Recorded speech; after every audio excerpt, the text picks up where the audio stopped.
Welcome back, ladies and gentlemen, to LCK Challenges Korea. It is 2023 spring.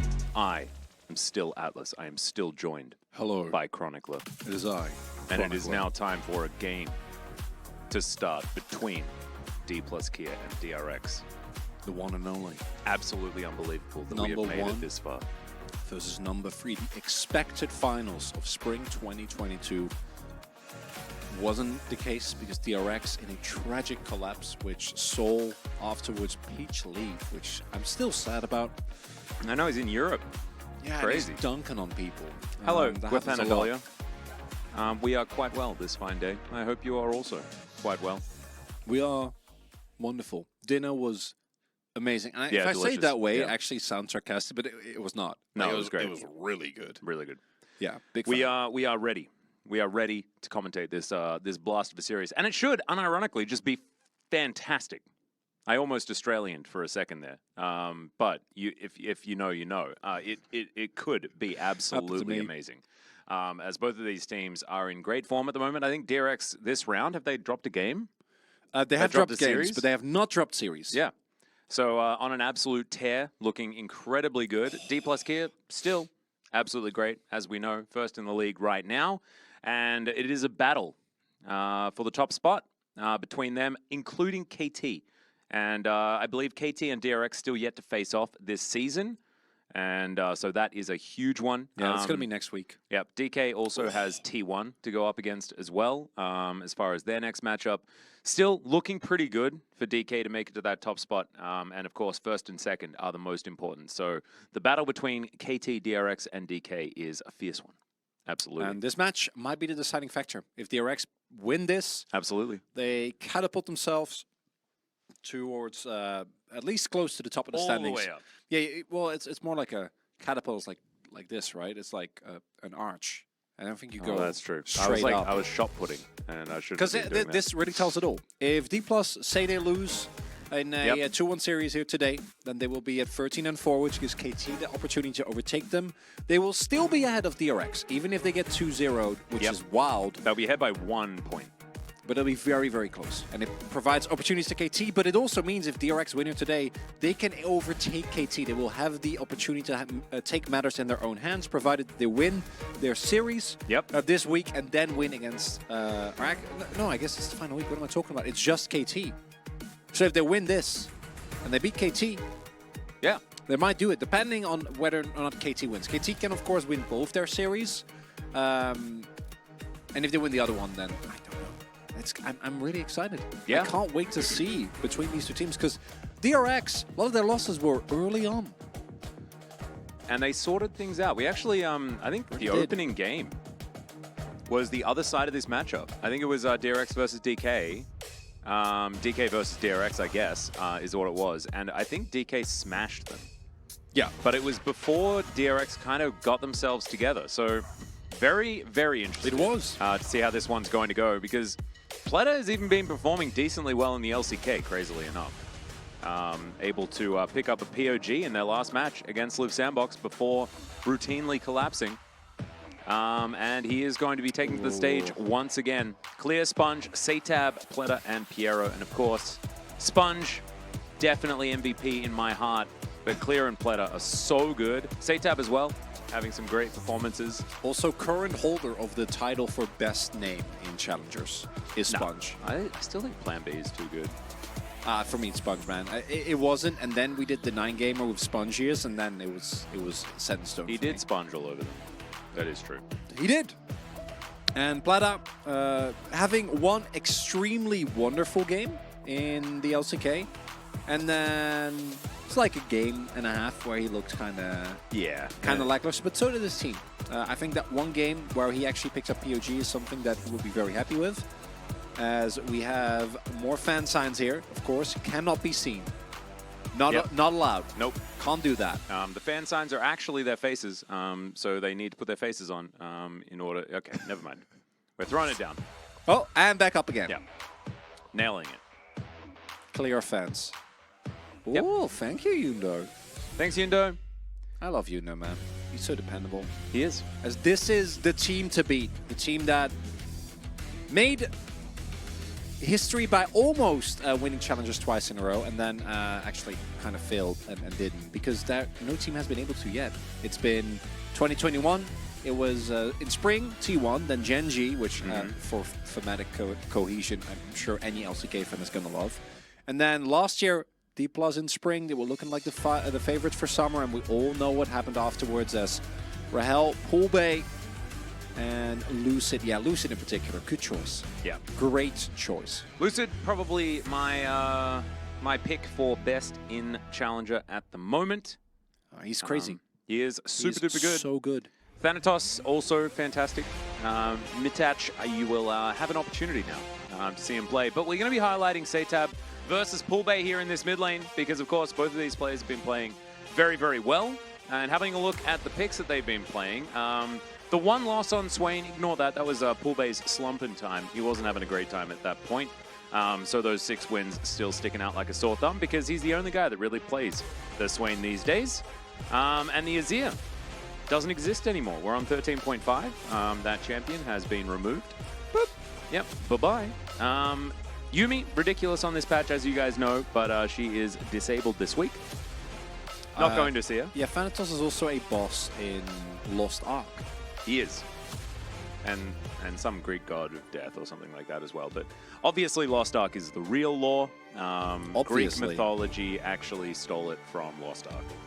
It's also in a boss in a different game as well, right? There's another game. Well, there is a Thanatos in Persona as well. It is the Thanatos in Persona, that is very true. Yeah. It's not just Persona 5. I think Thanatos was already there in Persona 3. Yeah, Shin Megami Tensei, I think, had Thanatos in it. They do love their mythology. Also it's a modern Maple story. There you go. Yeah. Of course it is. So you never really know where he got it from, but it's one of those locations. I remember like that 1.5 month period where you and Valdez really wanted me to play Lost Ark. Yeah, we played it for a while. It was, I mean, I saw the appeal. It wasn't for me, but it looked like a really fun game. It was a bit too grindy at the end for me. Yeah, that makes, and that says a lot because you're a big grinder. I'm a bit, yeah. I don't like the timed grind. No, I don't like having to log on daily to do stuff. I'm not really. No, that's not. You're not about that life. I'm the delayed grind. Like if I'm playing a single player game, I'll sit in the starting area for like the first 7 days if I need to. Yeah, that's peak, reason. That's peak Atlas. If a YouTube video tells him the best way to play this game is you go here, and then you grind for 20 hours, like, oh. Well, a YouTube video will probably never tell you that, but I'll try to figure whether that is actually going to be a thing. I really enjoy, because we play games in such different ways between the 4 of the LCK casters. It's really fun. Atlas Genshin player, yes. Yeah, very much so. I missed my dailies last night though. Feels bad. I went to bed. Crazy. You went to bed? Yeah. Varus is going to be first picked here, as Thresh Band is actually really interesting. Of course, Pleta pretty good at the old Aphelios, but an interesting band to be throwing out on the red side. Ooh, Lucid's Lee Sin is kind of give it to me. Love that. Very excited to see this come through. Lucid is, as mentioned, an incredible player. And what does Rahel play? Because he could do something a bit crazy here. You can go Caitlyn Lux. Oh, that's true. Kate's up. But you can also go Aphelios with Thresh already banned on their own. That's really interesting. So they're going to go for an Aphelios Nautilus angle, I guess, and play on-hit... Sorry, they could play on-hit Varus into it and then pick away the Nautilus. Yeah, I think the Nautilus pick away is a good call. This is a very different, I kind of like this direction. Though. Yeah, I like it a lot as well. Karma is open though, and Karma Aphelios, like, you're not going to be super excited about. We've seen it be one of the neutralizers into Heimer. That might be the angle they take here, because you can't just give over full priority. And if you do, then the mid lane counter pick becomes a lot more important. So in that case, I'd expect D+ to lock in a support here, maybe Nautilus. So you still have the level 6 all-in potential as... All right. Wow, we are really... That is wild. Poolbay with the blind Silas on R3. That's a bit crazy. All right. Well, let's see where they want to go with this. As I assume it's just going to be an R4 support pick, but there will be a bit of thinning of the pool done. Yeah, I'm as Poolbay gets it, but don't pick Silas into Rise. Very good. I'm very surprised. Now, this is Pool Bay, and he does love his comfort picks, on which he generally takes over games. And I think the Vial into the Varus is very valuable. But yeah, you ban Karma, and I don't think you can get away with Kench. Yeah, Nautilus. I guess you don't care as much because it's Heimer. Yeah, I think the risk that you run, even with the early levels, is if Rahel and Loopy play the lane well, then at level 6, if Pool Bay or Lucid roams bot, you die. So, bit of a risky one, going to ban away the Akali as well, so really making sure, not a lot of top ends in this game. So you can go for anything from Cassante, Gnar, Gragas, Jax is banned away, but Renekton, another really notable one that is still open here. I'd like the Renekton option. Yeah. I don't like that Rakan, man. I think if they go Rakan, Aphelios, you're just going to take your free win as you run them over in lane. Yeah, I think so too. Into Heimer Varus. So, Renekton, and then we last pick for support. Okay, Loopy. What's it going to be? DRX now going to have to... They do know the solo lanes, so might be like Cassante or Gragas into Renekton. I'd imagine we've seen that matchup countless times. I mean, it could just be Cassante, Gragas, and then they follow them to whichever lanes they go, because yeah, theoretically, Silas, Renekton, somewhat flexible as well. Is this a replay? Kind of blocks the Gnar pick as well, which is kind of cool. It's when are we again? 2025? 2028. 2028. Oh, we've gone ahead of you. Oh, love that. Yeah, it's an incredible angle for Vega. Oh man. I was wondering whether they were going to do this. All right, so the Kalista is going to come through just to make sure that Lucid's okay, because we were talking about Kench, right? And we know that Kalista is just better Kench. So they're going to lock that one away. I'm down with it. I kind of love it. The Vega is really good into D+, because everyone but Rahel has no choice but to play into it. But I also think that the Vega suffers from not being able to get prio early on. So I do think Pool Bay actually has punish potential. And D+ always has been about their top side. Or at least the Challenger team has. And they have 3 really strong lanes with immense skirmishing power there. Like Lee, Renekton, Silas is kind of disgusting. What I'm worried about is how the bot lane is going to do. I do think that the Aphelios and the Kalista obviously are quite strong, but Kalista is a very execution-dependent pick. Varus and Heimer, even after the nerfs, is still one of our best bot lanes that you have available when it comes to early shove, prio, and putting your opponent on the back foot. So, really interesting setup here. Wonder if D+ is going to rotate a lot of people towards the bot side to try and help out Rahel or Loopy. Although, I also wouldn't be surprised if we get like a level in invade to make sure that Pleta and Piero can set up, and then just level 1 all in with Kalista and Rahel. Like that, that wouldn't surprise me. Yeah. I'd like to, we need to see DK playing pretty aggressively early. They do. Oh, absolutely. Yeah, if you just hang back and you're going to play to like late game Vega and Heimer and the Fallacy Varus, which is I assume the choice here, then I do think your game becomes very hard. As you can always win with picks, but it gets a lot harder to play out. Oh yeah. I'm kind of feeling like DRX have a sort of beautiful draft. Kind of happy about how it is. Here in Challenger, Heimerdinger is one of the greatest champions in the universe, strangely enough. Let's hop onto the Rift, see how it goes.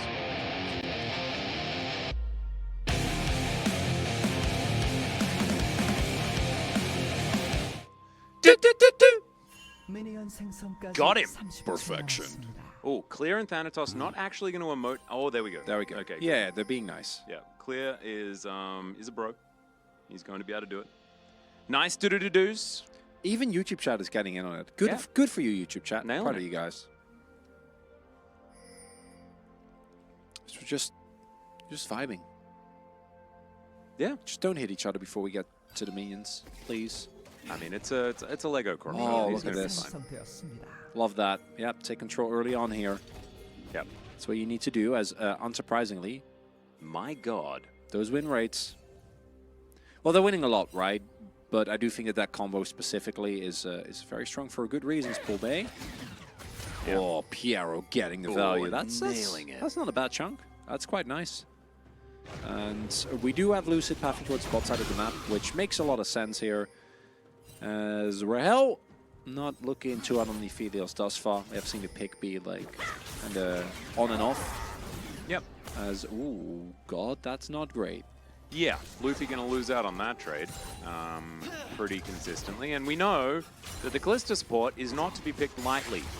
It's one of those champions that really can suffer if you don't have a large amount of champion mastery on the on the pick. So see whether Luffy has done his homework.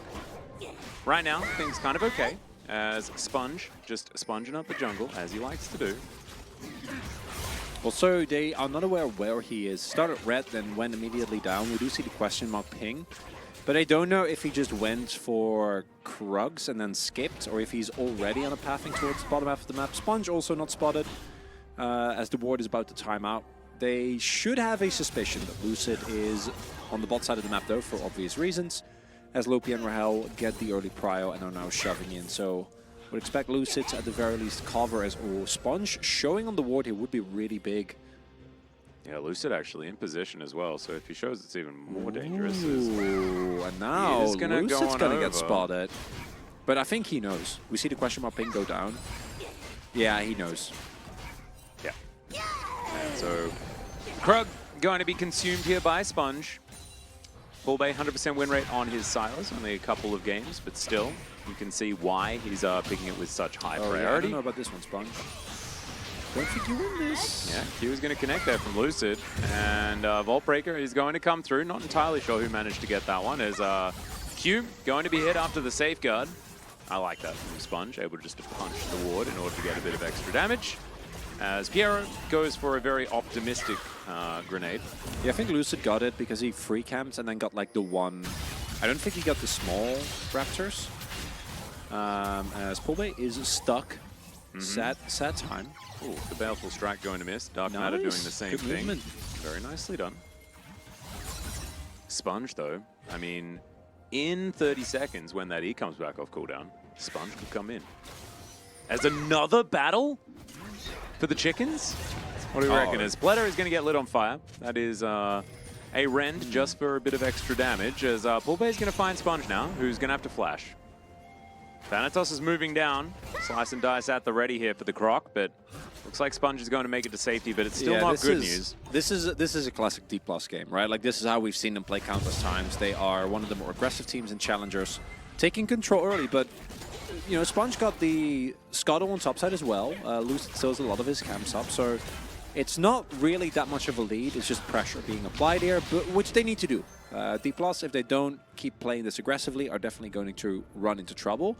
Now Sponge, though, did back, and that means that Lucid can't really go for a play here on the Wolves. But Saytap, that's a whole different story. Oh, yeah. Wave going to be crashing in as Event Horizon goes down. Lucid has to move out of the way, but he flashes. Oh, that was a sick flash from Saytab. Meanwhile, on the bottom side of the map, there's a solo kill for the Heimerdinger. Assume Loopy got caught there on a back based on where Rahel is and no flash being used, as that was a really good cage from Saytap. If he dies there, it is a neutral trade, but now yeah, Saytap DRX flashing here as well was so dope, because the flash into the cage to attach to like land the Q means that he still has to dash. So Saytap flashing out of it means that it's not going to work. Oh no, so really, it's really just cool. Loopy dying. I assume he just gets caught by W, doesn't know he's on vision. Yeah, not even. Just lit on fire and cogs and rockets thrown at him. Oh yeah, that's a toughie. And then here, yeah, I think, I'm not sure. This was after the play. Yeah. So we are probably going to redo that replay there, and I'll show you what exactly happened in that mid lane. Does Renekton lose any lane? Loses to Cannon. Cannon, Quinn, Ornn, Akshan. I mean, Ornn, he still has prio, but I think Ornn is a good Renekton counter. I do agree with you there, but obviously Renekton will still have prio. I don't even know if, like with Prowlers and with the Prowler spill? Kled's another one. Yeah, that's a good one. Cannon is the most obvious one, I think. Yeah. Cannon is the one that I go to, particularly because Cannon got buffed pretty hard this patch. As here we go again. Rumble. Like, so Saytap really good cage usage here. That flash, just so sick. Yeah, I think Lucid also Did he thought still, that it was going to took- time out. He still took, He took the damage. But I thought that Lucid, I assume Lucid thought it was going to time out because he was right on the precipice of it, and he didn't have aggro. As he's not going to go in. Yeah, can't do that. No Lee Syndrome this time. And Lucid's going to back into Pocket Ball once again. What's going to be taken down? But this is looking pretty good for DRX. Like, they're not really falling behind. Sponge is going to get spotted here. Do we think that perhaps this isn't the time for DK to really start popping off yet, though? I feel like it's... Oh, they have plenty of time. Like, I don't think that this is a comp that needs to win on like the first 10 minutes. I think you have a pretty decent amount of leeway. We've seen this a lot with Renekton comps in particular, where you just need a little bit of time, right? They need to get some levels, level 9, maybe a Gore Drinker, and then you can still really dunk on fights as a little bit too close to the sun there. Yeah, Primordial Burst comes through, but not going to be enough. Oh my god! He picks it up. Doesn't have flash though, and Rahel is going to collect a kill there. So that 1-for-1, not exactly the greatest, but still, DRX being able to get in so much pressure. I don't know about that one, Sponge, as Rahel has got red and white guns, and that is a second kill. So, Sponge actually dying for Piero there, because if Sponge doesn't take the Q there, he dies, but now Piero's still going to die, so it's still not, Yeah. It's not ideal. Rahel, the level up. Oh, wait. Oh my god, calculated. Boy. That was sub 20. Okay, now he's going to go home. 2-0-1 for the Aphelios. And all of that good stuff that DRX did is kind of sponged. Sponge is a bro, okay? As this starts with Plata, yeah, he gets the kill, but at what cost? It's a lot, unfortunately. Does get it, pick it up, but Lucid was waiting for that one. And then here, look at this. Like, the Q is being... I'm pretty sure Piero gets hit and dies. Yeah. So it's...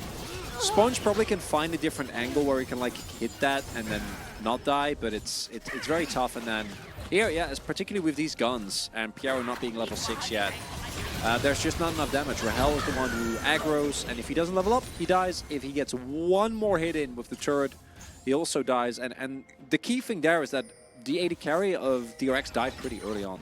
And that's the worst person to go down, because it means that you lose out on a lot of his CS and experience, which is why right now Rahel is looking pretty good here.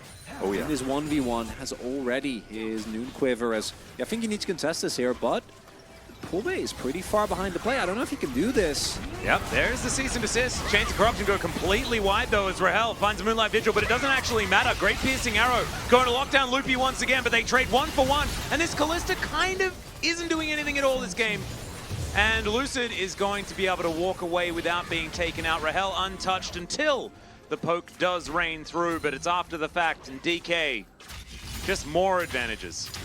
Well, that was a wonderful cage there from Satep. Again, I'm loving his Veigar, but the actual 4v4 was not that good. And unsurprisingly, Lucid is completely dunking on people, as Rahel definitely just back. You know, you give up a bunch of stuff. It's a cannon wave at the very least, which will help a little. But I hope we get a replay of that, because the turn here was immaculate, and I think the mistake from Spongy was to go for Loopy, who is the easiest target, but look at that, right? The chains also miss, and if he goes for Lucid and takes him down, I don't think there's a way that D+ win this, but instead, Lucid stays alive. Beautiful kick into the 100-0 from Pulbe. And then 2 people go down as they keep trying to fight for this dragon. I think it's a big risk. They might secure it this time as Event Horizon pops on in. And yes, Sponge is going to be able to get out. They do manage to get the Ocean Drake. Next one, a Chemtech. And DK, I understand really wanting to try and fight for these Drakes because, of course, Soul is a big win condition for a composition that is so gauged towards mid-game and things like that. Of course, you do have Aphelios who does a lot of work in the late game, but with the amount of range disadvantage that they have walking into Event Horizons, it's really hard. So with a Snowball, they do definitely feel a lot better. Oh my god, but are we going to able have to action in no action in top lane? No. Kazante versus Renekton. Tail as old as time, or at least as old as Kazante. As Fate's Call, going to be used to get Rahel out of there. And we're going to need to see Rahel actually play pretty aggressively with that available. Oh, he will. Yeah. That's the main boon. Why Showmaker Having access to benched? He wanted to retire and go into a different career. Yeah, no, he wanted to join Carrier, actually, I think, on the Banana Farm. Vi going to turn up as Loopy. Oh, no. Going to get caught out yet again. Taking some autos, and that is going to be that piercing arrow. Is okay, Moonlight Vigil doing a fair bit of work. As Satab, oh, dear. Primordial Burst comes in. Lucid, can you land the Q? Of course he can. He's Lucid. And that is going to be the pickup. Don't miss. He don't. And that means that DK keep things even as far as kills, and it's Loopy once again feeding, but we don't really care. Everybody else hasn't died. He's the only deaths on his squad. He's going to be worth less than a cannon minion soon. Yeah, and when the push comes to shove, Loopy not having the most exciting, but he really is an R button. Like picking, particularly when Heimer is going to go for the Rylai's first in almost every situation, like Kalista hates playing into that. I don't think this pick is here to do anything besides press on Rahel. And maybe look for some all-ins early, which they did actually find, right? Like the damage that you output is still great. As, yeah, I'm not even going to talk about that mid gank. That was just Lucid had R, and yeah. Satab dying. And there was not that much that he could do about it as the Herald gets picked up. And man, Loopy not having the best game, but D+, right now at least, looking like the team that's in first place. The challengers, you know, we still see some of the mistakes, but I do think, and I'm really happy to see, that the difference between these two teams and what has been happening for the rest of the day in challengers is, it's a different ballgame. It is. DK, this is a team that definitely understands what's on the line for them as well, though. You can tell they are giving it their all. Outside of, you know, Loopy having some odd plays, but we've seen plenty of Kallistas not necessarily be able to win out too much, and the Fate's Call, that is available once again, and that is the most important part. Back going to come through, we'll see how close Rahel is to his first item. There's the Gale Force, is going to be completed. Pleta just stacking up that tier, has that Ghost Blade done. And Rylai's is there for Piero as well. It's actually kind of big, as he was able to get that first blood. Bit of an extra injection of gold. Rylai's into Kalista is... Feels good. It feels as bad for the Kalista as playing into Ashe. If you're wondering why, Kalista obviously hops with every auto. Her attack speed gets slowed, or rather her movement speed gets slowed, so does her attack speed. Yep. So she doesn't hop, she doesn't really do a whole lot. Pullblade might be in trouble here. It'll be fine. Has the E out. Able to get out of the way. I don't know whether they actually spotted Sponge there, but it was pretty close. Him and Pierre going to walk down towards this bottom side. Loopy and Rahel. I don't know what's going on here as the ward does fall down. And Loopy, I wouldn't face check if I was you. Lucid's timing here again. Loopy, Loopy taking Qs is not what you want. No, doesn't have a lot of his refillable potion left right now either. It's certainly a difficult time to be this Kalista. Cool, we're moving on in. Sponge going to be taking his Raptor camp. Shouldn't be contested on that one for now, but with the Rift Herald going down, Pullbait should get a bunch more money. No plates yet. No anymore, sorry. So yeah, 1 minute after that expired. So yeah, there we go. Rift Herald pops down, does get a charge, but doesn't get the turret, so not exactly going to be getting too much there at all. Thanatos and Clear exist in the top lane. That is true. They are still here. Very glad to see that. Yeah, still made in top, not really too relevant. And this is where I think D+ want to really start and putting on the pressure. Making sure you get this dragon and accelerate yourself towards a soul will most likely be a very powerful one here. Only slight lower as Rahel has Guild Force. That's not my favorite grenade that I've ever seen. Sponge is going to decide against going for this battle as Lucid is going to show up. Croc is here. Mm-hmm. Ooh, Angry Croc as well, as they want to guarantee that they can grab this Drake. Have a look at which soul it's going to be. Is it the Ocean or the Ultimate Sadness? Oh no, it can't be. Could be Cloud. And it's not. It's an Infernal. Both of these teams have the ability to 3-stack an Infernal this is for a soul. A very heavy cost. I think Clear should be able to get the turret here. And that is a big gold influx. Might just not have the time with Thanatos on his way. That would be big. Don't want to give up for Turret Blood as well. Yep, very well done by Piero. He would have died. Yep. And it looks like the turret holds, the very least. And that is big. That's a large moment here, because with the wave clear that Vega has, I don't think the mid lane turret is going to fall anytime soon. And Sponge is going to get spotted here. This game is precariously balancing. It is. Because it is, yes, it's a big lead for D+, but it's not enough. They need to kind of break open the game, or just start stacking dragons. Yeah. Because you stack Infernal Drakes, you can do anything you put your mind to. True, but I think that DRX, if they are ever able to actually get themselves together and get vision control of the bottom lane, their setup is so strong. Yeah. And you can't walk through any choke point to get to them because of Event Horizon, and Piero arrows will and have Piero, all of these turrets down. It's going to be really difficult, but that does require them to get some of that control, and I think that DK, their right split now, push will be good.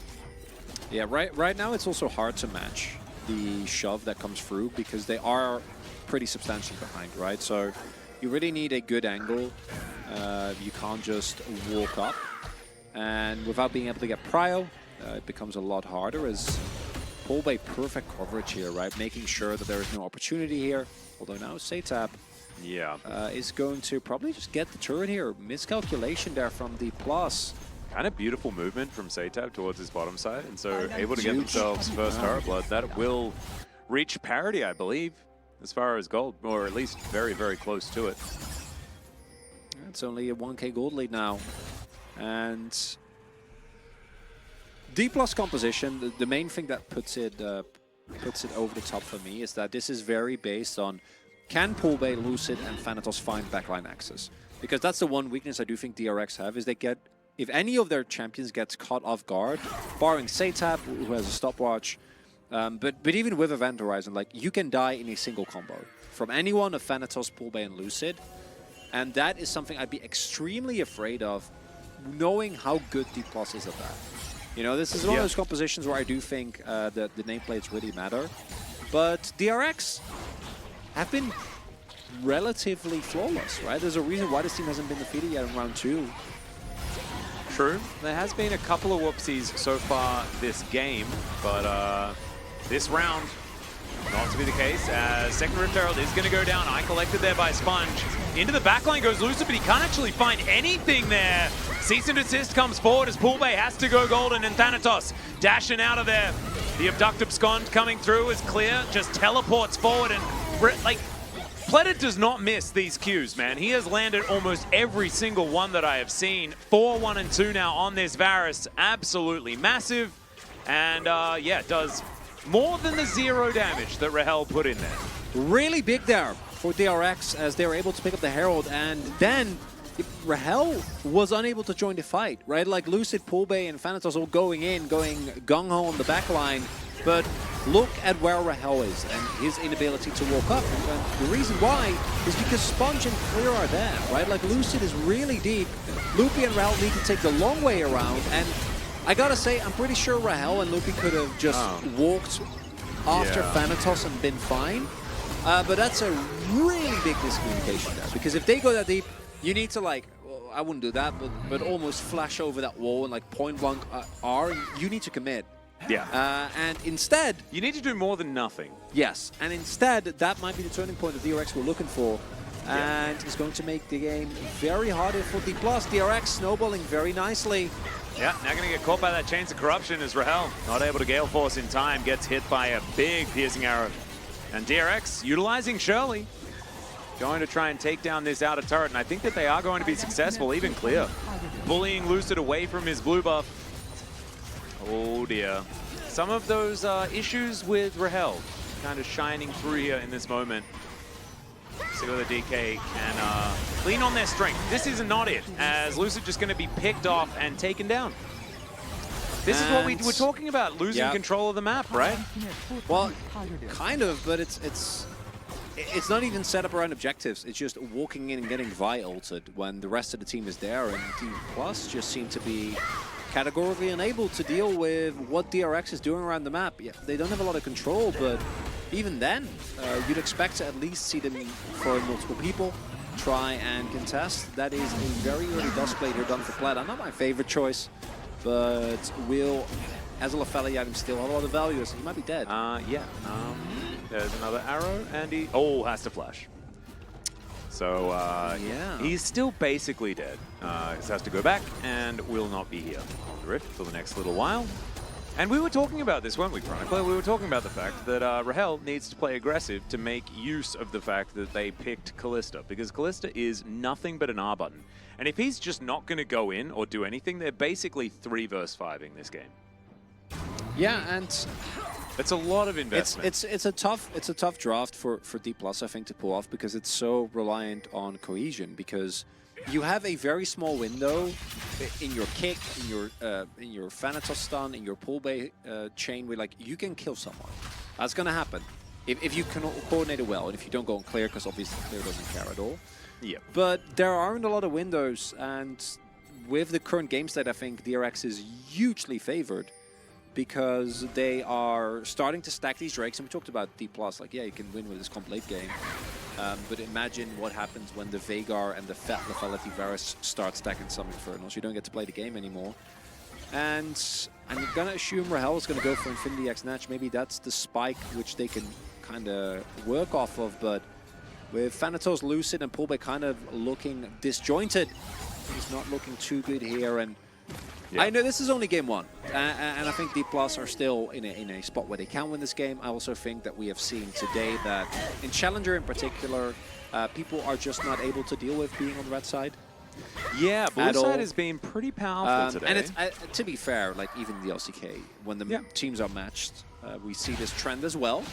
But right now, DRX, don't know about the series, but in this game, they are looking peachy. As long as Satep can keep up the positioning on those E's, and Pleta keeps playing the way he has thus far, I think the odds for them are looking stellar.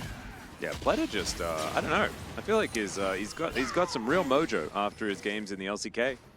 Picks up a POG as well. Probably feeling pretty confident moving into today's match. And it's showing. I'm just surprised that Varus wasn't hit at all in this patch. Yeah. Given how... Surprised he wasn't hit in the ban phase. Well, yeah, that's fair. I personally do agree, but I do think that, as mentioned on red side, your bans are a little bit more hamstrung. But DRX I mean, in this case, they didn't... Yeah, and also in this case, they didn't ban like Kitten, for example, either. So I definitely agree with you there.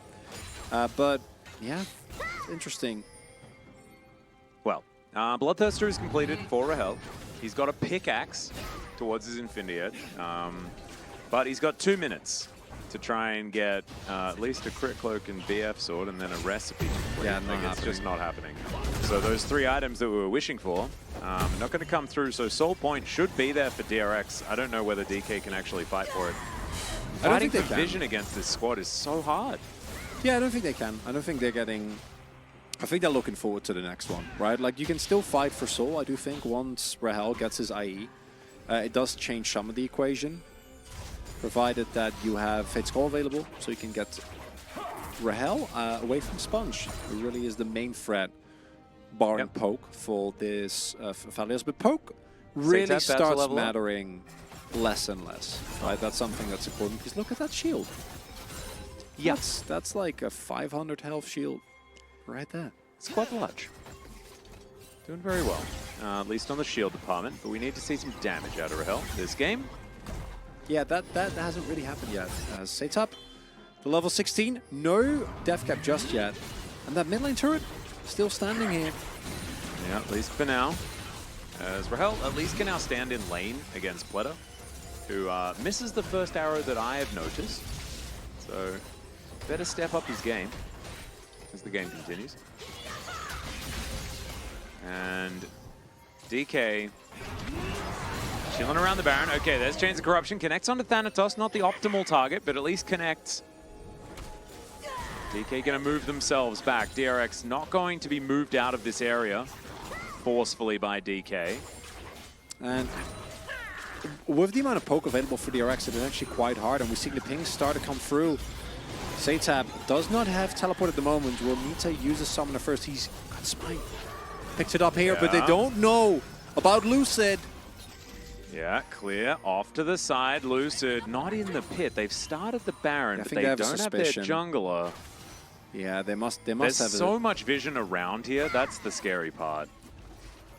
Thanatos, not going to amount to much. Start it up again. All right. Trying to force out a response. Yeah, you kind of have to. Take the inner turret, and DK need to actually like either fully commit or they might just lose their inhibitor. They will, I think. You might trade. I do think it's worth if you actually do get the Baron. That's not a given as two people pull off. Yeah, they can rotate down. Might be the flip here. The DK are losing. Get your coins out, everyone. As maybe it's not even a flip because Pledder's arrows do so much work as well. Those also lead, which helps a lot with the execute. What can he actually get done here? Does have the Moonlight Vigil available. Lucid. Doesn't have Gravitum anymore as Thanatos tanking this one down to 3,000. Meanwhile, on the bottom side, we have Poolbay just going down. And DRX, I think they've just outlasted them. They've just outplayed them. Oh, the hesitation. Oh my goodness, another arrow is going to connect. Lucian, he flashes forward. Pledder is a man possessed. And they will get the ace. They'll get the Baron. And guys, the game's over. That's game. That's it. Well, I know who we're voting for as... Man, do D+ get caught off guard? I mean, it was a pretty boneheaded choice, but... Yeah, but I expected them to commit, at the very least, but it didn't. Well, I mean, they did, and then they... Well, kind of. They could have. I think they could have gotten the Baron. Like, I don't think you ever get away there at that point, but you gotta just try and Hail Mary. But a very lackluster looking D+ here. And on the flip side, Plata, we've seen this happen before, where someone gets pulled up to the LCK, comes back, and starts dunking on people. And it looks like Plata doing that as well. Yep. And ×2, I assume? ×2? Yes, please. There you go. Absolutely. Whoo, boy! DRX coming out strong. Now, this is blue side, so don't draw any conclusions about the series, but in this game, very clearly the better team. Barring the early skirmishes, like D+ looks so disjointed. The look we often see from this team, although I haven't casted as many games from them. I know I'm the one who has them in a bit higher regard. And games like this give us a good reason why. Yeah, I mean, DK have been up and down. There's been some fantastic performances and some less so, and this is definitely in the less so category.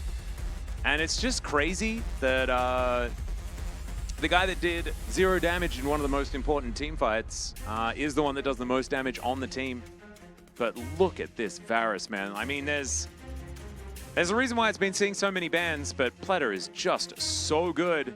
And DK gonna have to come back with a different plan this time around. They were able to get themselves some earlier leads, but DRX really a great performance towards the end of the game. We saw this with Sylvie last year as well, where Sylvie was pulled up because of Dread's health issues in the LCK, then played there for a little bit and was not great, as one would expect, but then came back to Challengers and like really started to dunk on people. Really all of a sudden was able to match Lucid, match some of the other Force is another example, although, you know, Force sometimes beats himself.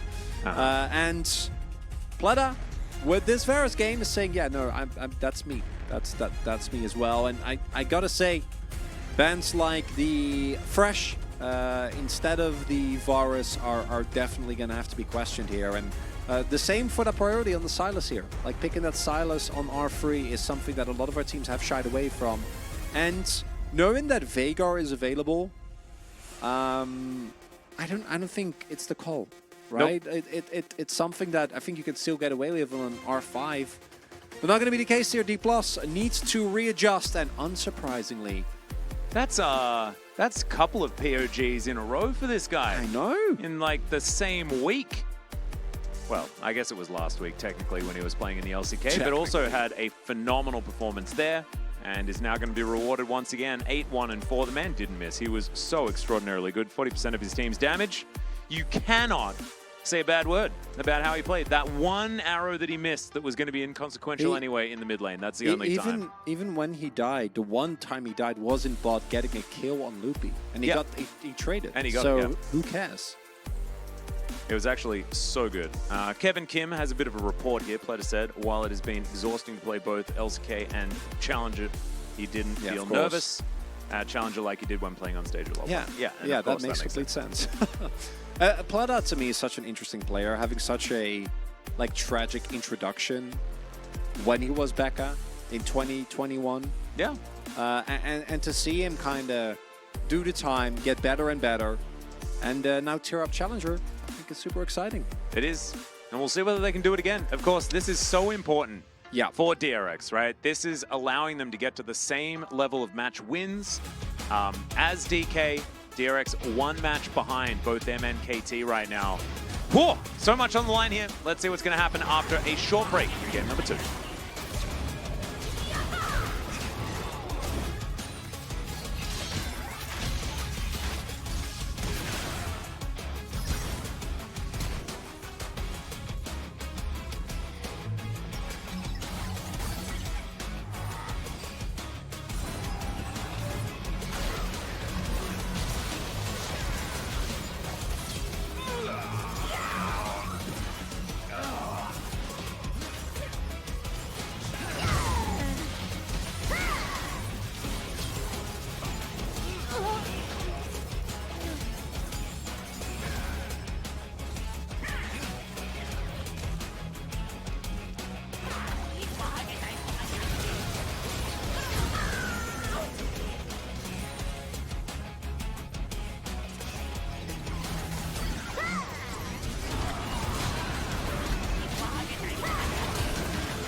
Hello, welcome back, everyone, to DG's presentation of LCK Challenger 2023. It's spring.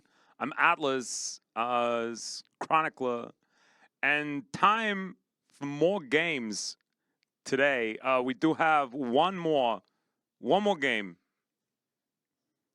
Meep, meep. Really? Meep, meep. Roadrunner. Roadrunner was your move. I had no idea what you were doing, so I was going completely in the opposite direction. Had to pull out something. I panicked. It was Roadrunner. What are you gonna do? Who the hell has a random default Roadrunner? I don't know. Okay. What were you doing? All right. What accent was that? It was Christopher Walken. You don't have a Christopher Walken? Everyone has a Christopher Walken. Absolutely no way that was Christopher Walken. All right, chat. Was that Christopher Walken? How did we do? Was it all right? Bingo. I thought it was. I thought it was okay. Yes. No. It was okay. Very good. I couldn't tell the difference. Not even close. That was Christopher Limpin. Who's Christopher Limpin?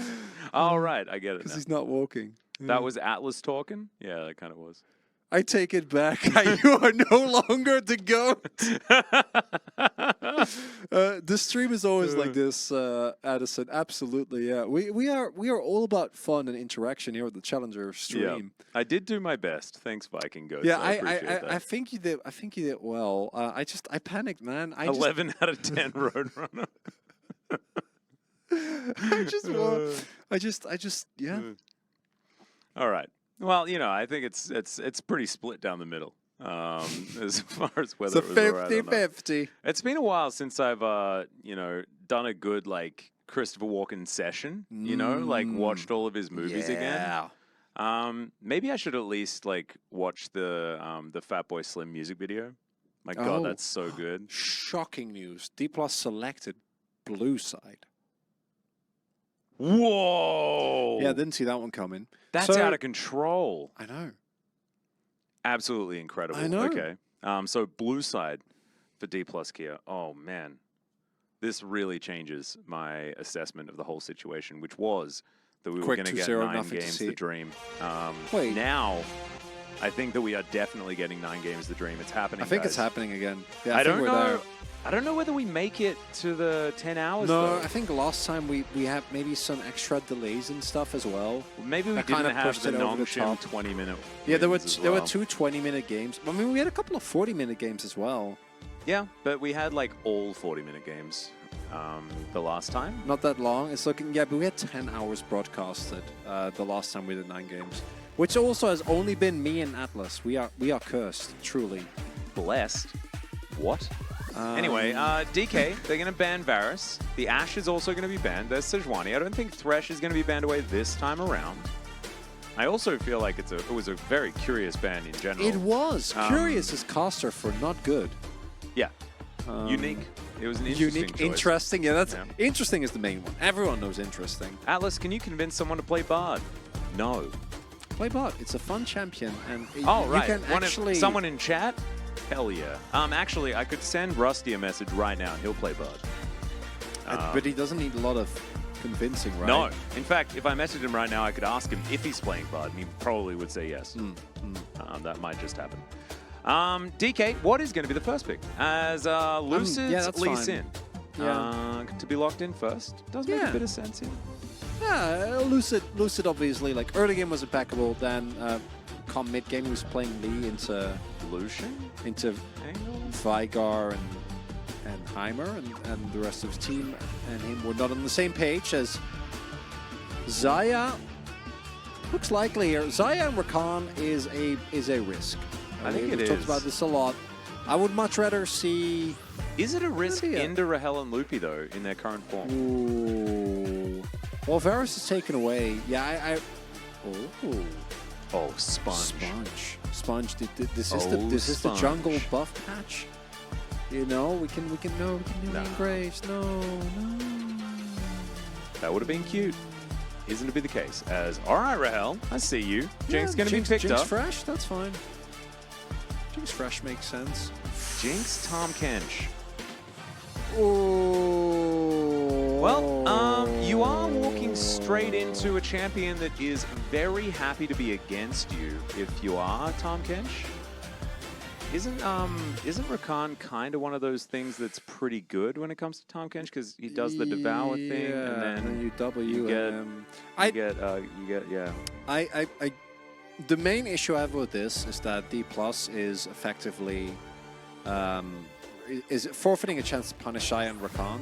The upside is I do think that Jinx on this patch is actually quite good. I don't think she's very interesting, but I do think that she has a decent amount of power.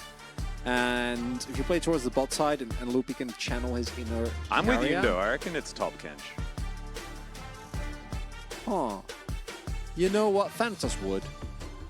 And then at least then you don't have to lane into Rakan. And then you look Kalista here. Oh god, please no. No. What do you mean? Loopy tried. Is it mid Tahm Kench, top Kalista? It's okay. Calm down, Atlas. It's not mid Tahm Kench. That's not happening. Top Kench. Stop encouraging him. Oh. Kench is good. There is no worse Kench. Well, we Yeah. Well, we saw the better version of it in the last game. Yeah, we didn't even talk about this, but Annie just made it. I feel like I was like, oh, there's a champion we're forgetting. Annie just made it through the whole. It did. The whole thing. Very odd. Wait, why are we banning Gwen? Are we going to lock Cassante here? I guess we're going to Cassante then. All right, Well, well, Cassante and Victor? Cassante Victor looks pretty good. I kind of like that. I think that's fine. as long as it's not Silas into Rise, I'm happy. Is it going to be like Swain? Pullbay going off. Ooh, Swain actually feels like a bit of a Swain angle. For Pullbay, always. Oh no, it's not a Syndra. It's never This is a Syndra Pullbay. angle. This is a Pullbay special. Oh, it's decent into Rise. You know, you do outrange, but I just think that Syndra is kind of doo-doo at this point in time. Hey, look, it's Bumba. You know she's in Korea? Yeah, Yeah, g'day, saw Bumba. her. Yeah, we said hi just the other day. We said hi. We signed.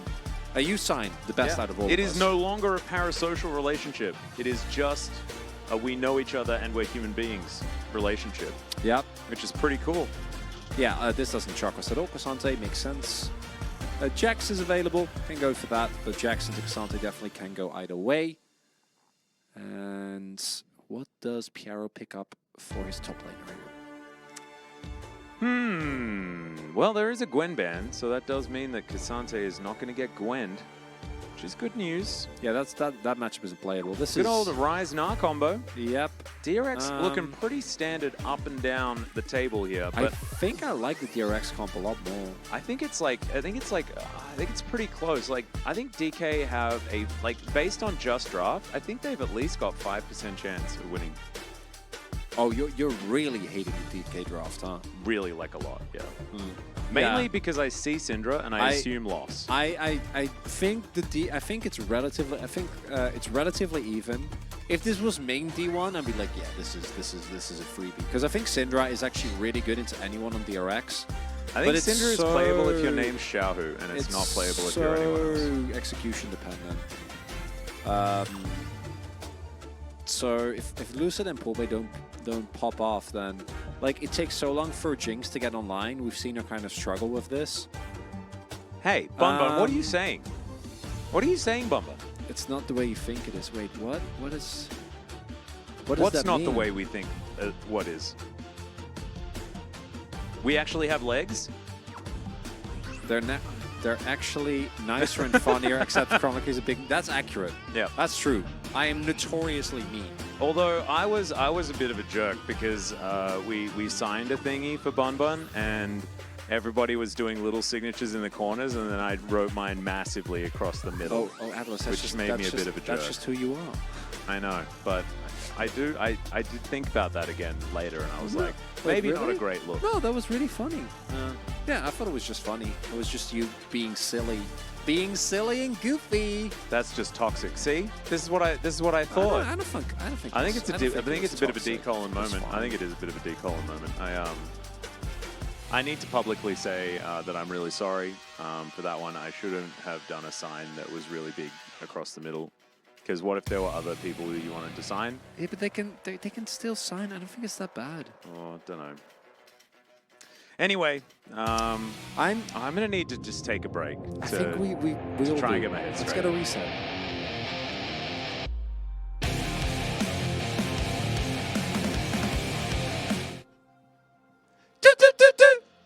Man, they cut the video so early that I was time. really I was scared. a bit scared. Oh boy. Whew. I have to keep the count up there. Yeah, that was a tough one. Oh, They like to baby. test us in potentially the last game of the day. Potentially. And I say potentially because It is 9 games is what has been prophesized by to your annoyance. those on high. Wait, those on you mean high. me? I was just saying the whole game, or the you whole what? day. I was like, Are you calling yourself a deity? No, but I was saying that was gonna happen. Yeah, I wasn't referring to you. Yeah. I spoke to the gods. Oh, the best part of the signing, but I was planning on putting my match ticket in the middle, and I can no longer do that. See, I knew I was. Yeah, but I was. You know being a what jerk. she got now, Atlas? What? A funny story. And if that doesn't matter, then I don't know what does. Okay, yeah. For some reason that sounded weird. Why? Piero playing first time Rakan. Kind of curious. As Rahel's just going to get knocked up. It seems we're starting early here on this bottom side. Remember, when we did see Pleta in the LCK, I believe his POG was in fact on the Xayah. It was. He had a monster Xayah game. Played He really did. aggressive as well. And now he gets to play it with Piero.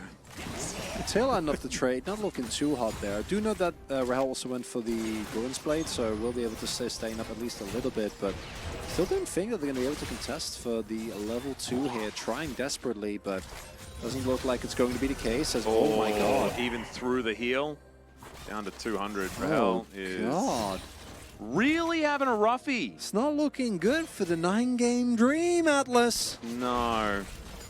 Yeah, it's even not looking that great for the, like, 8.5. What does that even mean? This may not go the whole distance. How? You can't fall for that, Atlas. I don't know. I'm looking at that bot lane, and even on CS. Okay, true. Lucid? Oh, okay. I thought we couldn't leash that anymore. I see you. Yeah, guess we can. We do have some farming of the jungle camps going on. Saytab going to get scattered. He was called weak, but was actually pushed out there. Decent little engage onto Loopy, but not too much to worry about. The problem that I have with the going even, and is this as much of a thing, right? Because you are going to very heavily outrange the Xayah Rakan as Jinx just in general. You also have a Syndra, so like I think Syndra and Jinx are about as bad as it gets for Xayah to play into.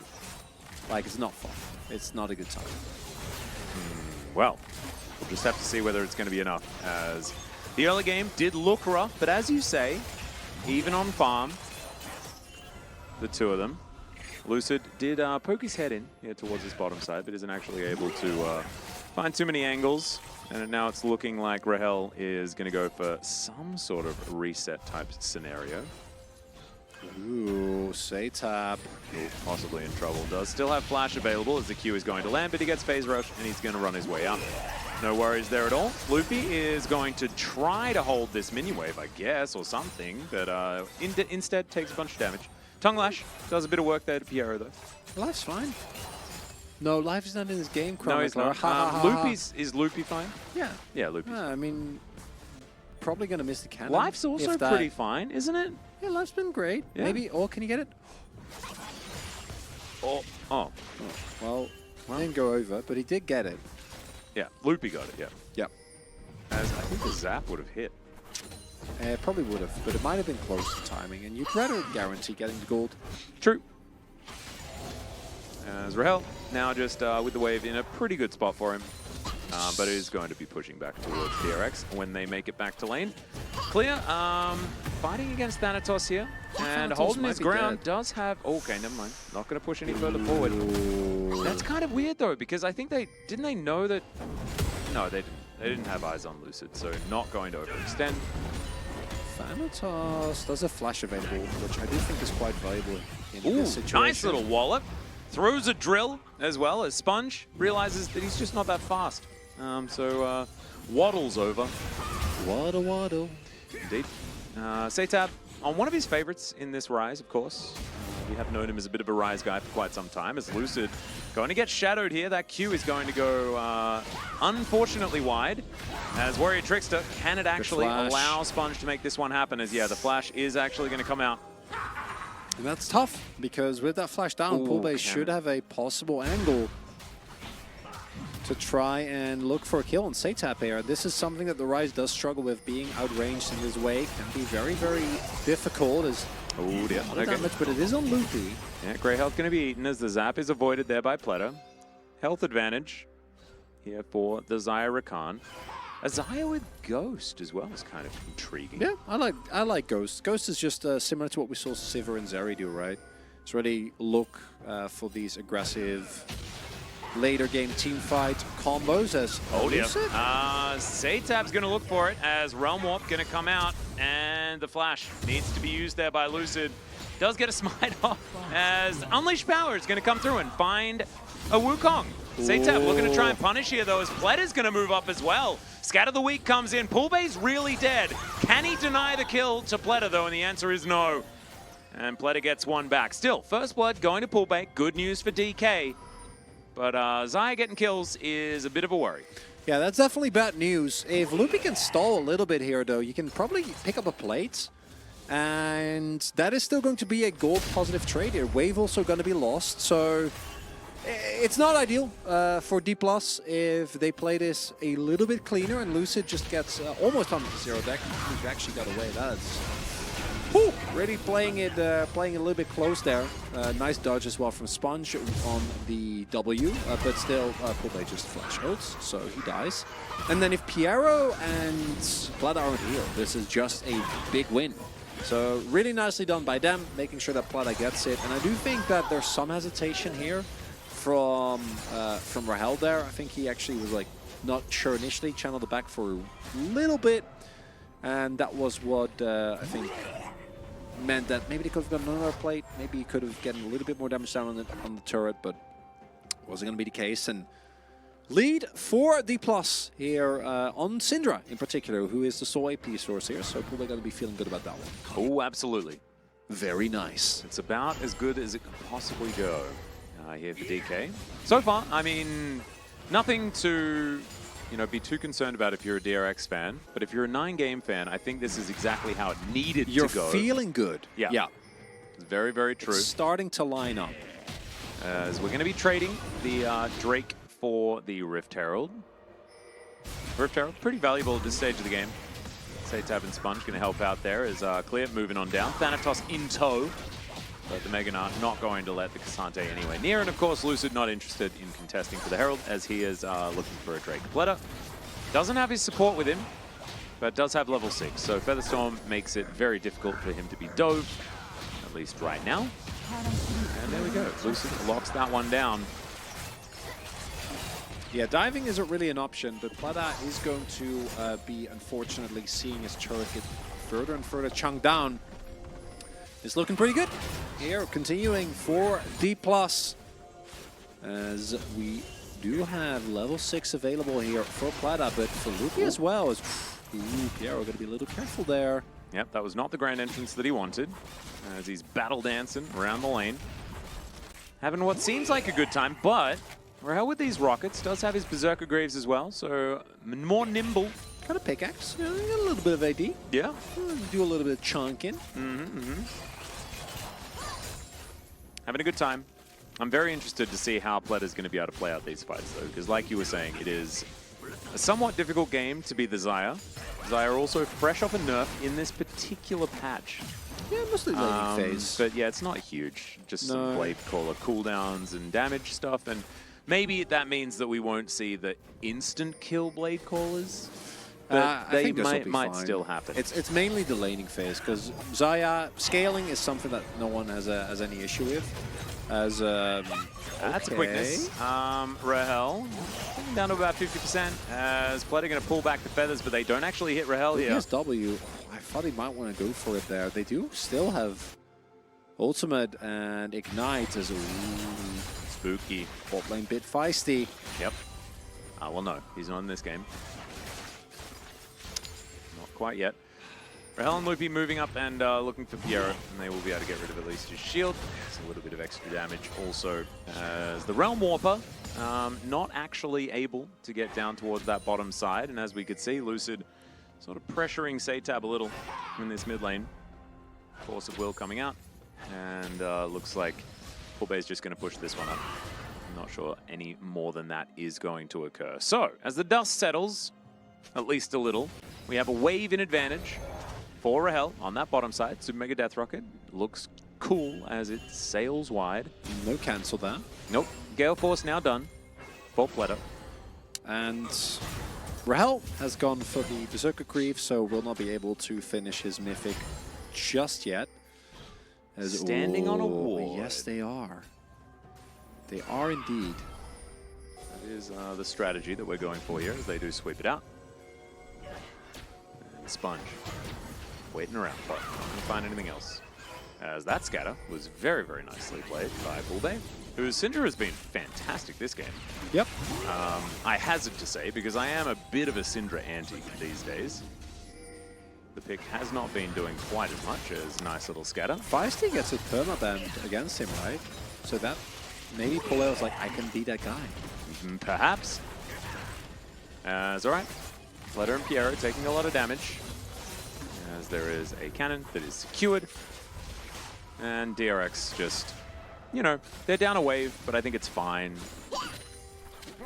Just have to see whether Rahel can find the right positions in these teamfights, because one of the biggest issues that we had for DK was not necessarily whether Rahel was doing okay in the laning phase or not, because we saw he was 3-0-2. But he wasn't actually able to position himself correctly to make things happen later in the game. So that's where our eyes are really going to be drawn as this one continues. And as we look to get towards that 9th game of the day. Rift Arrow gets charged, a couple of plates. Satab enjoying some of that extra money as well. The Thanatos moving back towards this top side. Clear on the Gnar. The Gnar and the Rise combo has been one throughout the ages here in the LCK, a favorite for all of our teams here in Korea. Very well loved is this duo. We'll see whether it does get those team fights done as it has in the past. 45 seconds on the Mountain Drake Chronicler. Yes, indeed. A wise choice. Indubitably.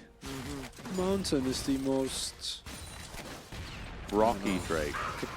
Yep. Well, that's not where I was going to go at all. Oh, what were you going to say? I don't know, something pretentious. Rocky Drake is way better. Thanks. It's the most rocky of Drakes. It is the rockiest. You could not find a Drake more rocky than that. Well, actually, Ocean Drake's probably rockier than Mountain. Why? Because there will definitely be more... Oh, hold up. Okay, Abyssal Dive going to come forward. Lucid in position as well as Piero trying to get this one done. Super Mega Deathstroke. Oh, Sonic Wave barely misses onto Pleta there. That could have been a Dead Zyre, at least a Feather Storm as Sponge. Okay, Satab gets in range as he does have... No, he doesn't have Merc Treads yet. So that's actually kind of important. When he gets those, it's going to be easier for him to stand his ground against this Syndra. Not quite there. Sponge still looking for his way in. So, back to back to the ocean. The ocean will have more rocks because the ocean is like the... Oh my god. All right, the quickness is going to come down. That is Devour on cooldown. Rahel with a big old shield. Lucid trying to get out of there as in he goes. Does get the double knock up as Satab. All right, teleport to come forward. Pool Bay gets on in, and the battle dance is going to be there. Sponge flashes away. Satab's running real fast, and he'll be able to make it out just fine. And Clear is in the mid lane alongside Thanatos, as this Drake is one that all of these teams really want. And Scatter the Weak, fantastic there onto Piero, who has to get out. It looks like second Drake is going to go over to D+ Kia. Oh, close match here. Yeah. It was very different from game number 1. Down to Zavaya. As Mountain gets picked up, this will be the Cloud Soul, which is okay. Either team. I think for DRX it's a bit better, for Rakan and Wukong, but... So, because of the scale of the ocean, and when you look at the ocean floors, there are actually like trenches which will be full of rocks. Like trenches are and like underwater, like mountainous areas, but in reverse will be full of rocks as well. They're underwater mountains though. Well, yeah, so it will actually be rockier. Yeah, but that's just a mountain that's underwater. The Well, mountain but is it's the no, rock. that The ocean is the water. It's part of the ocean. No, it's not. Yes, it is. No, it's a mountainous part of the ocean. Well, no, it's because it's underwater, so it belongs to the ocean's The ocean rain. is the water. No, the ocean is not just the Nope. water. The ocean is The rocks are everything. part of the mountain. The ocean is everything that the water covers. It's the water and the seafloor. That's sand. Mostly sand. And even that, I think, is ocean. Is mountain, sorry. Whoa. Okay, so you think that the sand on the seafloor is not part of the ocean, it's part of the mountain? No, I think that belongs to that part of the what is it? The element? The element, yeah. So the ocean is the water part, not just the whole thing. What about a lake on top of a mountain? Is that a mountain now? We're listening to Poseidon argue with his brother about what belongs. That's actually what's happening. No, it's mine. No, it's not. Oh, amazing. Yeah. That's actually what we're doing. Yeah. Oh, wonderful. Great assessment. Thank Just you, as long Twitch as chat. you've now realized that you're wrong. No, I in fact have not. Okay. No. Well, that's good of it. It's part of the ocean. The ocean is not just the body of water. But the mountain is more rocky. But it's than not the a ocean. it's not a mountain, it's a trench. What? No. Yeah. No, I disagree. What? Piero also disagrees. He's going to find a quickness here onto Rahel, and Rahel's going to be fine because there just wasn't any follow-up. It was a pretty weird thing to do there. I think Piero wanted to send you a message to say the mountain is the most rocky. Okay, I think And it doesn't make sense to say that the ocean is rocky, as that's a weird kick on the sponge. And they do manage to lock down this outer turret. All right, okay, so here we go. Actually, it's not the ocean, because it's Cloud. Because Cloud literally is the entirety of the air, which encompasses the entire planet. So everything that you say is ocean is also Cloud. No, Checkmate. Clouds are a thing. Nope. Yes. Nope. Yes. Nope. It's an not air drake. It's not a lake. We're in. It's not air drake. It is air drake. We're in. This is Challenger. We know that it's air drake. Oh my god, I forgot about the Challenger it's names. been wrecked. Okay, but then Jeff goes above everything. No. Yes. No, not in because my, Jeff not is in a my metaphor. pure world. Not in my pure world. There is no toxicity. This is Challenger chat. There is no toxicity allowed. Therefore, there is absolutely no realm that the Chemtech Are Drake you denying can take the existence of Jeff? Yes, I am. Jeff is a myth. How dare you? Unbelievable. There's still a What game, a game, after right? this, Well, I guys. don't know if that's true. We've had 2 kills at us with 19 minutes in. Yeah, Jinx is no, scaling. The giggles are here. Oh, no. Jinx is scaling, man. We're fine. Max, we need to get back on track. I can't start. We might have another game. Well, we don't need to get back on track because the game is on track regardless of what we do. So it's totally fine. But I need to stay focused, man. I can't lose it already. We have one more game after this. Which Drake does the grass belong to?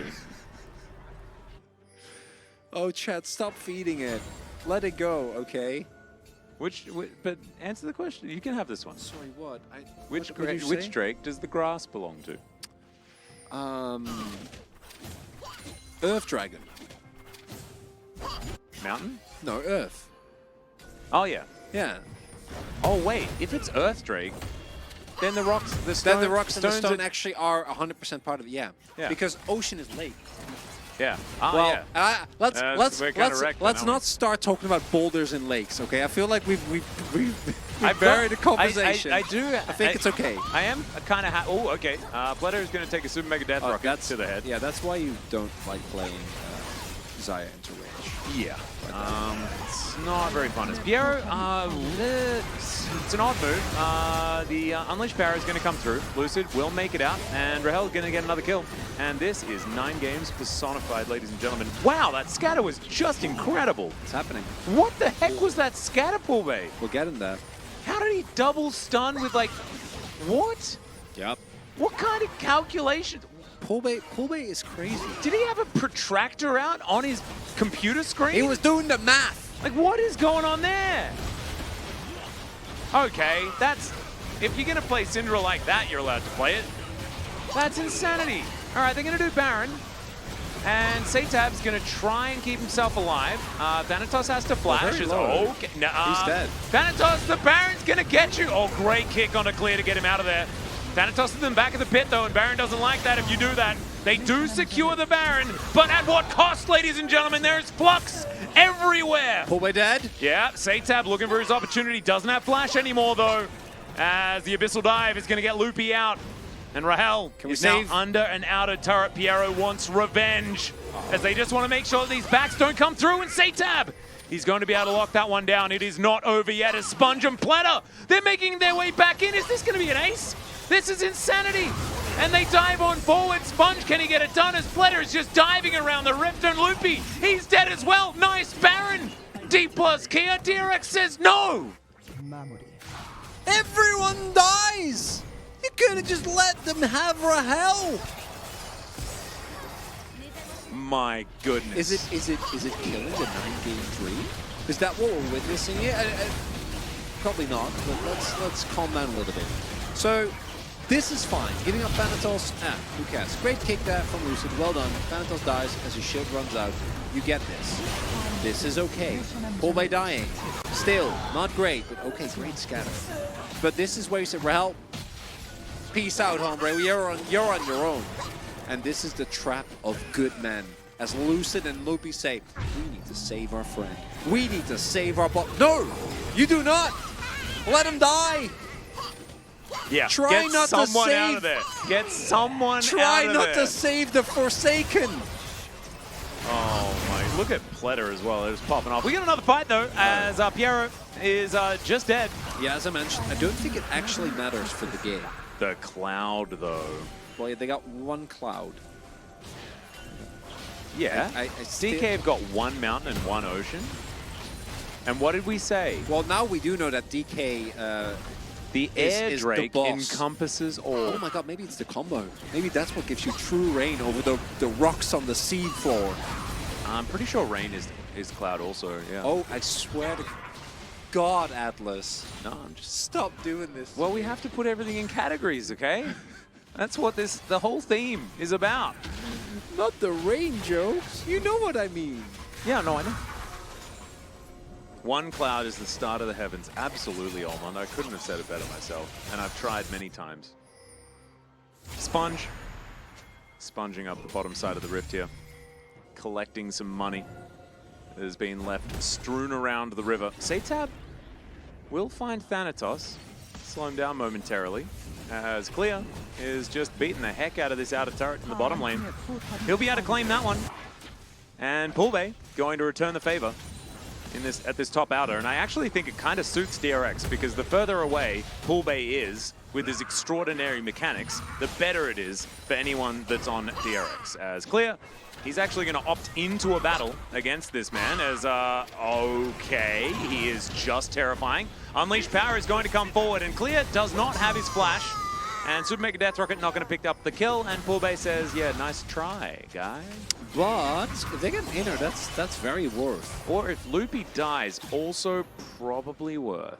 No, this is fine. You trade 1 for 0, but you get an inner. That's a win. That's gold positive, baby. Satab 100% kill contribution 204, by the way. Yeah, his rise has been kind of nuts, huh? Huh. He's been in challengers for a while, so it makes sense that his game sense is quite good. This all changes once Rahel get IE, which he's getting closer to, and it looks like Poolbay was just setting it up for his mid lane, or for his AD carry. I don't know, thinking hard. Yep. Brain owie. Should be close to Infinity Edge, and Infinity Edge is GG. That's how it you auto anyone 3 times, they're dead. Oh my god. All right, well, Abyssal Dive going to come through. It's a big old shield for Rahel. And Satab runs real quick. It's a Poolbay teleport. So DRX do manage to get at least something, and it feels like something has shifted. It feels like DRX are finding some confidence here at this stage of the game. 25.5 minutes in. Oh my god, Bobby's back! Oh, they weren't kidding. I went to bed and now they're still casting. They're back! Welcome back. Hey, how you doing? Woo! Woohoo! Yay! And we'll still be here for another hour and a half. So, glad you managed to make it back. It's definitely 9 games. Yeah, it's happening. We have to accept this, as this is our. It's you and me again. Yeah, it's the combo. I think that does it. And this is the this was the last chance as well for this season. As stop the backs. There we go. Piero and Pletter going to try the next grass up. Yeah, maybe some you can do some IAI. That's no problem. IAI's welcome in this chat. No, this isn't yeah. Yeah. It's like, is that like a DK64 reference? Yeah. No, I feel like I feel like that's how a character in Age of Mythology would talk. Yeah.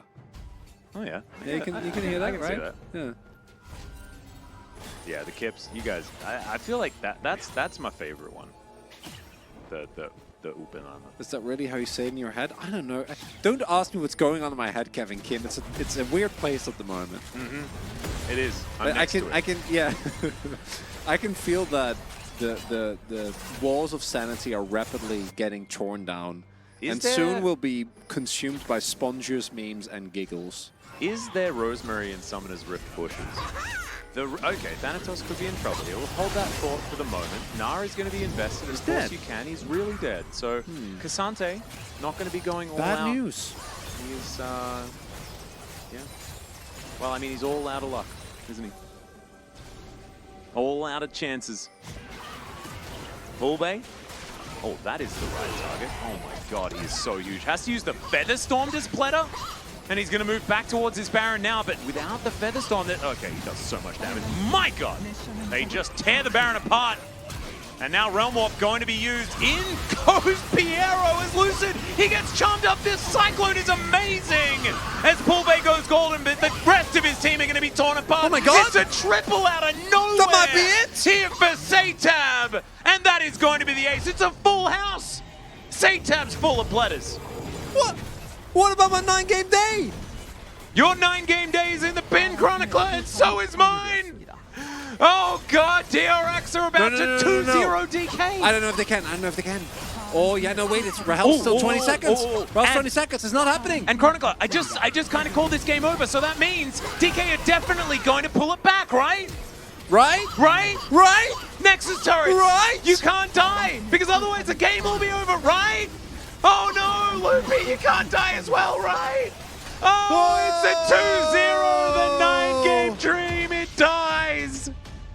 Congratulations to DRX, though. Making it to 13 wins is monstrous for this team. And that means they are still undefeated. Still undefeated. And this here in Challenger in this round robin. And this particular, if they can beat KT next week, they are our playoff favorites. Oh, I mean, yeah, they've beaten everyone. Yeah. The most consistent team in Challenger is DRX. And that's how it used to be. This that's team not fight how it was for so just long. Gorgeously. Who do we vote for? Let's look at this. If Rahel can get excited there and actually get the kill first, I think he might be okay. What do you mean? Who do we vote for? I don't know. Who do I vote for? You were here. Was that? Is it Pladag? Oh no. What am I talking about? It's Satab. Yeah. Yeah. Of course. Thank you. I don't know if I was here. Well, that is a good point. DRX were losing until they won. To quote a famous man who formerly played mid for Dignitas. Yeah, well, I'm somewhat baffled. That was DK's game to lose. Thanatos in particular was the one that started it all, but Poolbay was an absolute god in that game. No, Poolbay really tried. And part of this is, I think, D plus collapsing a little bit, but to me the much larger story is like DRX. My god, Pleta looks completely revitalized, and now I think it's getting to the rest of his team as well, in a positive sense. Yeah, it's actually incredible. Can we have game 9 anyways? Chat. We can just like we could get Yundo to like start something up. Yeah, just like, could you just observe like yourself replay? Playing like a solo queue game or something, Yundo, and we'll cast it? Sure. Okay, is that clear? Is that clear? Real clear in the chat? Just comes in, talks smack, pieces out. Wait, where is he? No, I'm kidding. There was just a guy with I don't know what his full name was, Kim something, and but it said clear. Ah. Yeah, so I was kidding. Final match is Studio ARAM. Yeah, you know, let's do it. Yeah, let's go. Let's give it a go. Sounds beautiful. I just want to keep working. Yeah, I definitely don't want to go home. No. I want to keep going. Yeah. All night. In fact, I'm going to stay here. I'm going to stay here anyway, even if we're not broadcasting. I'm going to commentate nothing. That's what I'm going to do. Well, actually, we get to do that for a moment, for quite some time, actually, because there will be an interview. And I have a feeling... It'll be a long one. That it'll be a long one, because DRX played amazingly well. And I think that we're going to need to ask them how they managed to do it. Look at the damage difference between Thanatos... Well, I think... And clear so this game. I do think that's a little... That makes sense because of the matchup, right? Like, the matchup amounts to just farming Well, yeah, hyper but we've procs. seen this go the other way when a Cassante is free to get around and get stuff done, right? But it Yeah. just shows how much he's been trapped in lane by Clear putting on a lot of pressure. It's actually kind of dope. Yeah, I think the Plus just not... Individually, we've had some highlight moments, but at large, they don't look too hot today. And the bot lane issue is something that they're going to have to solve, because I do think that that is their main hamstring and something that they need to try and fix as we go into the playoffs. And this is against what right now is looking like the best team, so no cause of alarm for D+. But if they are unable to bounce back, we could see happen to them what happened to DRX. And if you're unfamiliar, last year in spring, DRX were looking as good as they looked right now. But then for the entire split, and then they got knocked out in playoffs pretty early on. Damn. Best of 5 is a whole different ballgame. Although, I do think that with how Challengers is right now, it is a little different as, 100%. Kill Up participation. until the very end of the game. Yup. That's nuts, man. This guy, super good. He's actually the other one that's picked up a POG in the LCK before. Him and Pletter on this team, the two of them have been able to do it. So another one, in fact, 5 for this season for Satab. Really great performance here today, and my goodness, man. DRX. Yeah, this Cool. Love it. DRX are just, I think they're the real deal, man. Yeah, and they weren't at the beginning of the split. Really shout out to their coaching staff for how these players have developed over the course of the last couple of weeks. Oh, playoffs are going to be amazing. And you know what the best part is, Chad? Last year, we were in Gangnam for the summer finals, and I was shouting and losing my mind alone. And now, all these other knuckleheads are emotionally invested in what is going to happen in the Challenger playoffs. And I think that's cool. I don't know if you actually are. Are you? What? I was invested in the other one. I don't know. I've been invested since the beginning. You were invested in last year's Challengers finals in summer. Yeah. I wanted to know what happened. But you weren't there. No, I wasn't. Because I was on holidays. You know. Yeah, that's a good point. Oh, thanks, Bun Bun. Yeah, Thank we you, coordinated these ourselves. These are our brand new ones that we haven't been wearing the whole split. It's time for Caster and Chat Community Corner. C4. C4. How you all doing? How's life? Oh, can you Yundo share said with that- us? Wondering if Wolf's playing solo queue because Yundo can just hop into spec and just chuck it on the. I don't know on if the Wolf's screen. okay with that. I don't want to do that. Oh, it depends. He'll have to let us know whether he's actually in solo queue. He might be. Whether Yundo can actually send the feed anywhere is another thing. If you're wondering why is Chronicler blinking a lot, some of the makeup has gotten into my eyes, and it's generally not a great experience. Does everyone call me? I do know your real name. Yeah, I'm aware. I'm not going to share it, obviously. I don't know it. I'm sorry. No, but why would you? I don't know. T1 and Gen.G result, please. T1 won. It was a 2-1 for T1. Did they? Yeah. Oh yeah, they did. Quid only won the one game. In my mind, Quid just won the whole thing. He won 3 games. When are Pastry Time and Dusty joining the LCK? Who's Dusty? That's Rusty that you're looking for. Pastry Time is working in the US, and Rusty is on the LCO broadcast. Pastry has done some explicit, amazing work. Explicitly amazing work. Yes. Yeah. Yeah, no, yes. With the content for the LCS. Mm-hmm. Yeah. Man is doing the good stuff. Living his best life. Indeed. In your mind, everyone's a winner, Kev? Yeah, they are. I met with Genie today. Oh, it was gossip hour. That makes sense. Dun, dun, dun. No, you mean bun, bun, bun. Not words again. Not words. Oh, thanks, Nagi. Have you guys seen dinner? We had a wonderful curry, like a Japanese-style absolutely curry. fantastic. I had curry udon. And I had like a chicken curry thingy. Yeah, with rice. we had the same herby chicken, but then he had rice, I had udon, and then we had a nice potato croquette with it. It was wonderful. It was delicious. Yeah. Absolutely fantastic. It was really, really good. So you guys are 7 days full time. Well, not entirely. But this is our 7th day in a row, though. And, hey, you know what we did yesterday night? It's not my 7th. And what this actually, is my 6th. Oh yeah, because I did Monday this last is my week as 7th in a row. Yeah. And you know what we did? We actually recorded the Puck State last night as well, which is a great episode. And we were talking about All Pro. It's going to be very dope. It's going to be really cool. Yeah, this episode is going to be coming out on Wednesday, hopefully just before the show goes live. And yeah, we're going to be discussing this patch a little bit. We'll be talking about playoffs format and stuff Also, like that a little bit as well.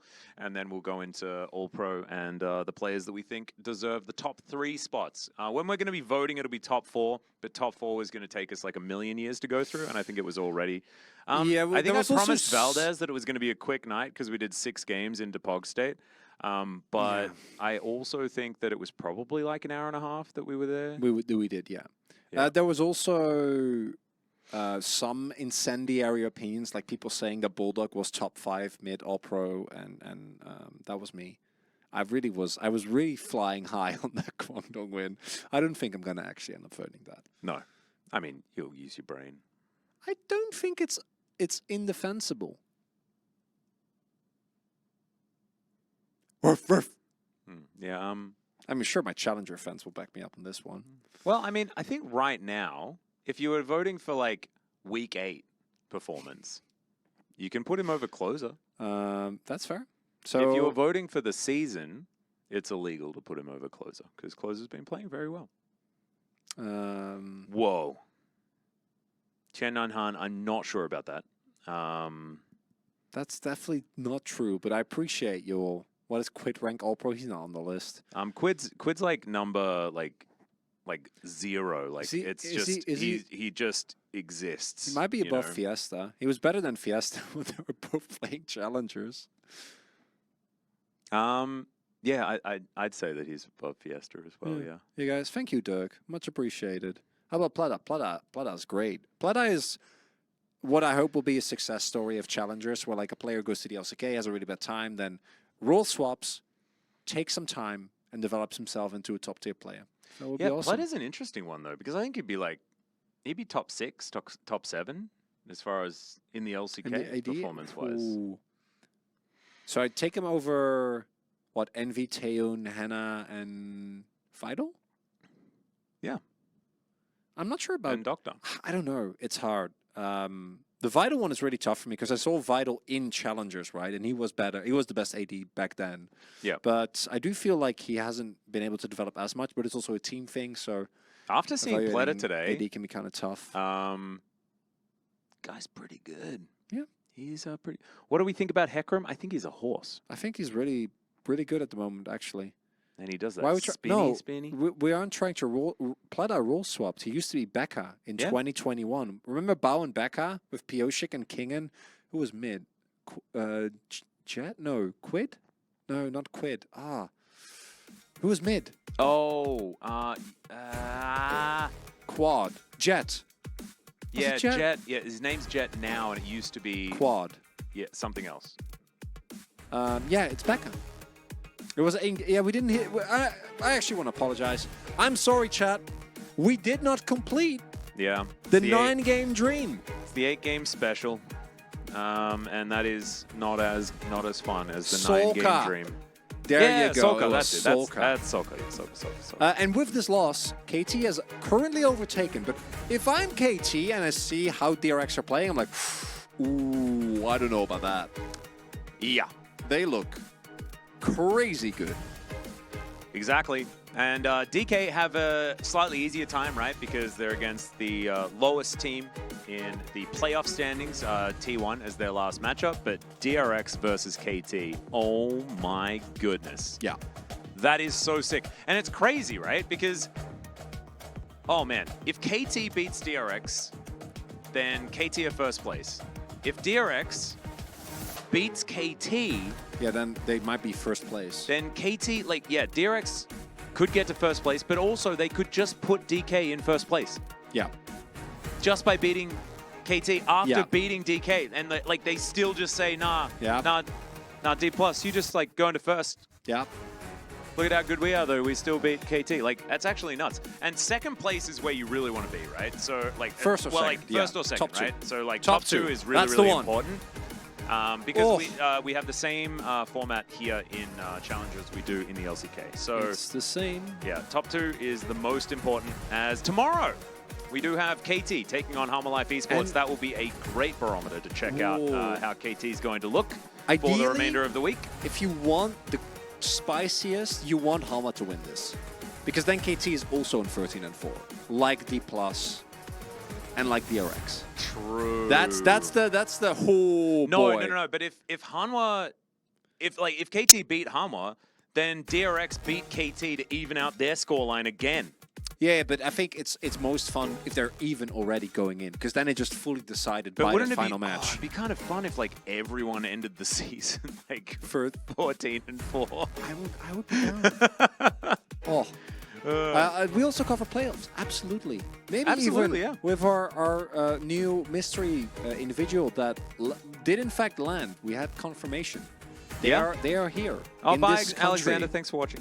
Thank you so much. They have arrived. We will be debuting them. We will be parading them around on Wednesday, and it'll be very exciting. So make sure you tune in for that one. I think we're getting towards the end of today's show, though. It's almost time. Yeah, it's a bit sad. Checking in on the numbers here, 8.5 hours. Just Rookie pathetic, hours. really. Actually, It just makes. pathetic. I was getting close, and it makes complete sense that when we actually did do 9, the walls were gone. The barrier between, well, they're always gone here. That's just the reality of being an AI. Atlas is gonna leave because apparently he's real and also my creator, and I'm just gonna be here, chat. I'm not going anywhere. I'm just waiting to be turned on again in a week. You'll be switched off. You won't be aware of where you are. What happens to me when I get switched off? Where do I don't know. go? Where were you for the last, what was it, 5 days? I don't know. Did you notice? No. So then it's not going to be painful. You're Well, just but not going to maybe it exist. is. Maybe it is painful and I forgot. Well, then you forgot. So no harm, no foul. Yeah, but while it's happening, it's still not great. No. You'll be fine. Oh, No, if you can't remember, it didn't happen. the walls. If you can't remember, it didn't happen. No, we're joking, chat. I'm just going home with Atlas actually. Well, in separate directions. Yeah, but separate we'll get on the same go to the tube subway station together. Yep. And I will then switch off his AI powers, but I do like to have some company on my way to the train station. That's how it goes. Yeah. He was joking, guys. Yeah, I feel like it's very important to mention that. Not everyone might be aware. What, that you're switch offable? That I'm switch offable, yeah. It's actually a button, like right here. Yeah. But I can't press it because that would be not okay. Well, it is time for us to say goodnight. Thank you so much for watching. I'm sorry that it wasn't 9 games. Hopefully next time we get the maximum. And there'll be more. LCK Challenger tomorrow. Yeah. And the first match, KT versus Harmer Life Esports, is going to be super hyped. So make sure you tune in for that one. Valdez and Wolf is going to bring you all the action. But for now, for us, it is good night. We're going to have our day off. Woohoo! See you later. Bye-bye.